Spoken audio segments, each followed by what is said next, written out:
မင်္ဂလာပါခင်ဗျာယခုတစ်ပတ်အတွက်၎င်းအိမ်စာစဉ်ကကောက်ရရှိထားတဲ့မွန်ဒေတာတွင်လူခွင့်ချိုးဖောက်ခံရမှုတိုက်ပွဲဖြစ်ပွားမှုအခြေအနေအချက်အလက်တချို့နဲ့သတင်းဖြစ်စဉ်တချို့ကိုတင်ဆက်ပေးသွားပါမယ်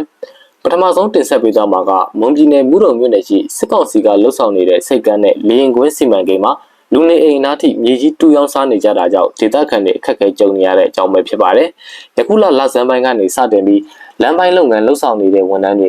ကလမ်းလုပ်ငန်းအကြောင်းပြကလူနေအိမ်တွေနားထိမြေကြီးတွေတူးဖြိုပြီးရောင်းစားနေကြတာပါလက်ရှိလူနေအိမ်ကြီးရက်ွက်တွေနားထိတူးနေကြတာကြောင့်ဒေသခံတွေတွာလာစရာလမ်းမရှိတော့သလိုမိုးရင်းကာလရောက်ရင်လှေနဲ့တွာလာရနိုင်တဲ့အခြေအနေမျိုးကြုံတွေ့လာမှာကိုဒေသခံတွေကစိုးရိမ်နေကြကြောင်း၎င်းအိမ်ရဲ့သတင်းရင်းမြစ်တူကပြောပါတယ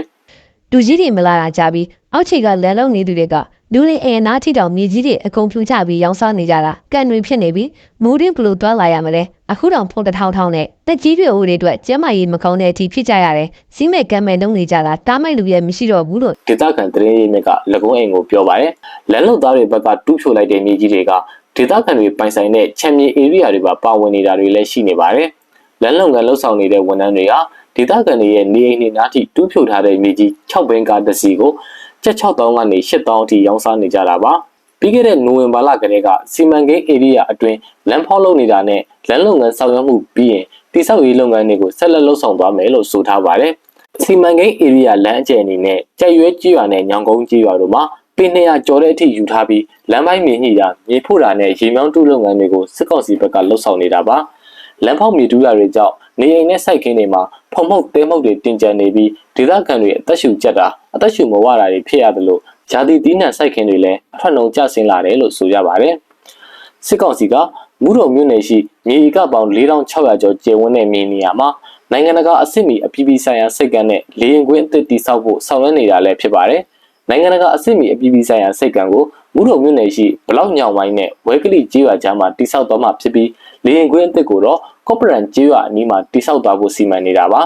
ါအပြည်ပြည်ဆိုင်ရာလေဆိပ်ပင်မလေရင်ကွင်းဧရိယာအတွက်မြေဧက3000ကျော်နဲ့အပြည်ပြည်ဆိုင်ရာပင်မစိတ်ကမ်းဧရိယာဧက900နီးပါးအပါအဝင်စုစုပေါင်းမြေဧက9000နီးပါးကိုလျာထားတယ်လို့သိရှိရပါတယ်နောက်ထပ်သတင်းကြောင်းတစ်ခုကတော့မွန်ပြည်နယ်ရေးမြို့နယ်အခြေစိုက်ရေးဘလူးတပ်ရင်မှာစစ်ကောင်စီတပ်ဖွဲ့ဝင်6ဦးအလင်းဝင်လာတဲ့အကြောင်းပဲဖြစ်ပါတယ်ပြီးခဲ့တဲ့မတ်လ14ရက်နေ့ကရေးဘလူးတပ်ရင်စီကိုရေးမြို့စကခ19မှာတာဝန်ထမ်းဆောင်နေတဲ့တက်ကြက်ကြီး2ဦးနဲ့တပ်သား5ဦးစုစုပေါင်းစစ်ကောင်စီတပ်ဖွဲ့ဝင်6ဦးတို့အလင်းဝင်ရောက်လာတာပါရေးဘလူးအဖွဲ့မှာအလင်းဝင်လာခဲ့တဲ့စစ်ကောင်စီတပ်ဖွဲ့ဝင်6ဦးထဲကတက်ကြက်ကြီး2ဦးဟာသူကိုင်ဆောင်တဲ့ MA3 လက်နက်တက်လက်နဲ့စစ်သုံးဆောင်ပစ္စည်းတချို့ကိုပါတဘာရဲယူဆောင်လာခဲ့တာကြောင့်ရေးဘလူးတပ်ရင်ဘက်ကစုငွေ730ချင်းမြင့်ပေးခဲ့တယ်လို့သိရပါတယ်ရေးဘလူးတပ်ရင်စီမှာစစ်ကောင်စီတပ်ဖွဲ့ဝင်တွေလက်နက်တွေနဲ့တကွအလင်းဝင်ရောက်ခိုးလုံလာသူအယောက်20နီးပါးရှိနေပြီလို့ရေးဘလူးဖွဲ့စည်းကနေသိရှိရပါတယ်ခင်ဗျာယခုတစ်ပတ်အတွက်မွန်ဒေသတွင်လူခွင့်ရေးချိုးဖောက်ခံရမှုမှတ်တမ်းအချက်အလက်တွေကိုဆက်လက်တင်ပြရမယ်ဆိုရင်စစ်ကောင်စီကပြည်သူပေါင်း15ဦးထိဖမ်းဆီးလိုက်ကြောင်း၎င်းအိမ်စာတင်ကစီးရင်ကောက်ရရှိထားပါတယ်။မွန်ပြည်နယ်ဘီလီမြို့နယ်နေလူငယ်15ဦးကိုစစ်ကောင်စီဘက်